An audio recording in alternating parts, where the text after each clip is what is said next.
the other thing that resonates with me is I grew up in Pleasant Street and Fifth Avenue. And Fifth Avenue is famous for its businesses, its clubs, and its bars. From the Wabash to Woody's Sandwich Shop, or I think it was called Woody's Sandwich Shop. I know it was Mr. Woody's.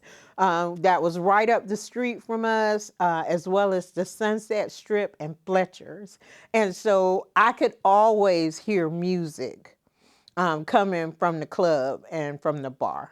And so one of the things that I cherish and I miss about living in a Black neighborhood that has ended now that gentrification has taken place is being able to sit on my porch and hear Black music coming from the bars and the clubs.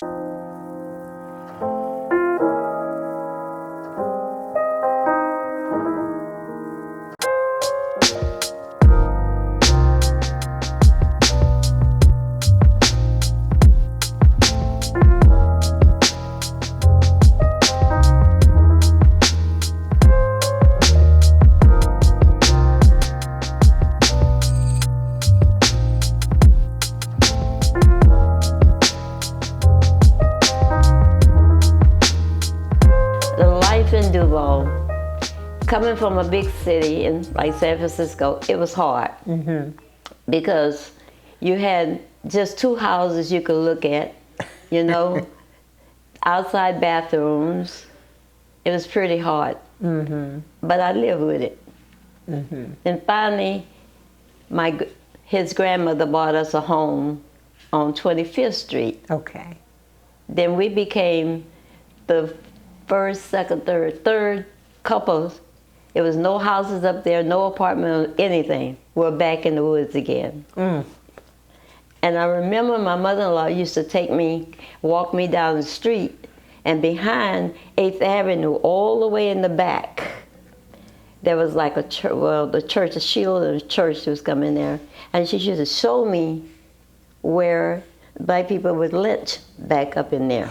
Wow. And I saw all that in the trees. They still had the rope hanging, and I remember crying and calling my mother and let my mother for California know what you go through the South. Yes, ma'am.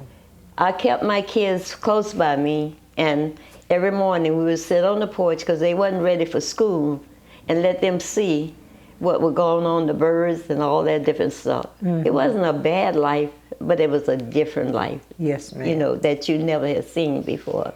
Yes, ma'am. And I have taught them that be kind to everybody, because I was used to being integrated, and it wasn't like that in the South. So I had to teach them that. But remember, you are very important, and always feel that way. So I thank God every day because I have 3 good kids.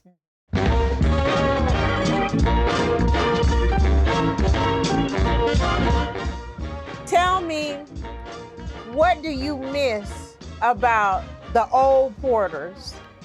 The old Porters, okay. Now, Ike Place now, they used to sell gizzards and livers over there. And chicken. And it was a lady over there called Black Gal. She died. She used to work right over there with Ike and things like that. She did the cooking.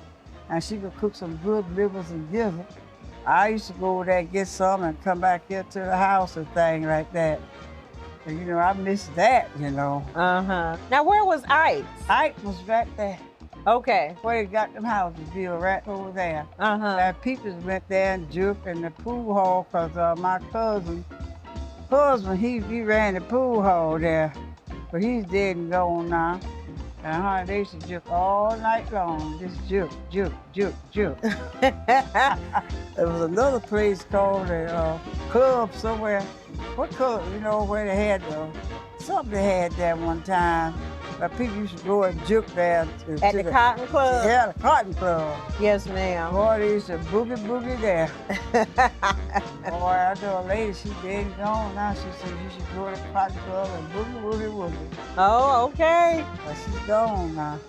So when it closed as the Blue Note, then it became a warehouse, that building did. But musicians at the time, I mentioned those that came through here, but our local bands, I tell everybody, we were so privileged and didn't know it. At our after football dances, which are on Fifth Avenue at the Wabash Hall there, that old red brick building, yes. Upstairs we would go to dance after football game. The football guys would go to school and shower and get dressed and come on up there, and the rest of us would be waiting for the football team to get there.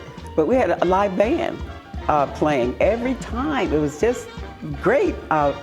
One of the biggest was called Fat Papa's Band. This guy, he was talented, and I met his son lately and didn't get any pictures from him, but he was a good singer, drummer, everything. And then Wilton Hendricks, those names came up. Wilton died not long ago, but there were quite a few. I don't remember a lot of them. There were quite a few great musicians who came through here. Miss McClellan, her husband, Phil McClellan, and his brother Marion, and those, they had a band. That band also played at the Cotton Club when it was in existence as well. Again, I'm a 70s baby, so it was really a hippified place. It was a lot of hippies, a lot of peace and love culture, but it was still very, very segregated, especially on Sunday for church day.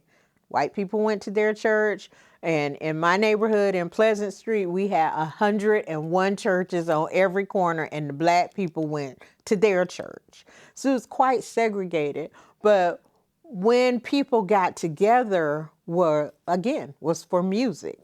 White kids would always be over here looking for music and a fun time.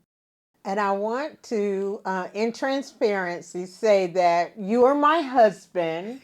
Yes. And so throughout the years, we've been dating on and off since I was 14. And throughout the years, we have managed to see some very interesting concerts. Yes. So I know together, before we were a couple, we went to the World Series of Entertainment in Orlando, and we saw Dr. John. That was our first date back then. That really was one of our first dates, but we weren't really dating. Right, we weren't really dating. But I remember my first blues concert was with you. Do you remember who we saw? It was Robert Cray. Okay. I wasn't going. I'm asked. I get to eat tonight. Hey, so. But the band shell back then. That's when they were really pulling some significant people. You had. I mean, that's where I saw Kool and the Gang, and I saw. Rapping was still just coming in, but still significant. So there were people going to the band shell that were free, and that you showed up. Okay. I think I'm really not certain what the first one was, but the first one that I remember was the Commodores free at the band shell. Or the band shelter. I don't know what the proper name of it is. But UF used to bring in all this music free. And I remember seeing the Commodores there. And we dragged our blanket and our cooler. And I was so impressed and happy because the now commissioner, Alachua County Commissioner Charles Chestnut, didn't have his own blanket. So he came and sat with us, and we just thought we were the bee's knees because he was one of the cutest boys around. So I remember that. I remember going to see the Barcades.